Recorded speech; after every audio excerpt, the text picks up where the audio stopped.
জ্বালানি তেলের মূল্য সারা পৃথিবীতে বৃদ্ধি হয়েছে। বিষয়টা এরকম না যে বাংলাদেশ একটা বিচ্ছিন্ন পদক্ষেপ নিয়েছে। পৃথিবীর বেশিরভাগ দেশে পেট্রোলিয়াম পণ্যের মূল্য ব্যবস্থাপনাটা স্বয়ংক্রিয়।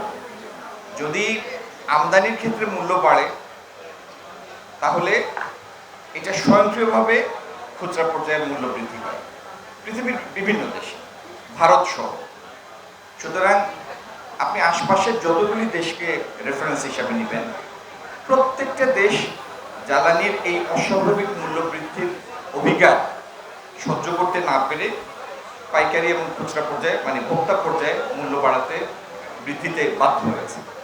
এবং উন্নত দেশগুলি যেগুলি, সেখানে মূল্যের অভিঘাতটা, মূল্যের বৃদ্ধি স্বয়ংক্রিয়ভাবে রিটেল স্টেজে কাজ করে, স্বয়ংক্রিয়ভাবে। যেমন মার্কিন যুক্তরাষ্ট্রে, সেখানে অবশ্য স্টেট টু স্টেট ভেরিয়েশন আছে মূল্যের ট্যাক্সের কারণে। এই ইরান, আমেরিকা, ইসরায়েল এবং ইরানের যুদ্ধ বা সংঘাত শুরু হওয়ার আগে অনেক স্টেটে তেলের মূল্য ছিল গ্যালন, মানে গ্যালন বলতে 4.5 লিটারের গ্যালন $2.90, $2.80।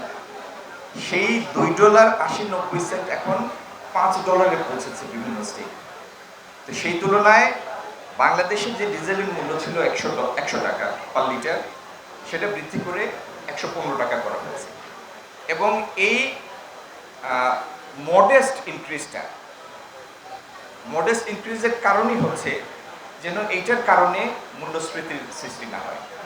তারপরে আপনারা জানেন, কৃষক পর্যায়ে যখন সেচের জন্য পাম্প চালানো হয়, সেখানে কৃষককে যেন মূল্যবৃদ্ধির অভিঘাতটা তাকে সহ্য করতে না হয়, সেজন্য সরকার এদিকে বিশেষভাবে দৃষ্টি দিয়েছে।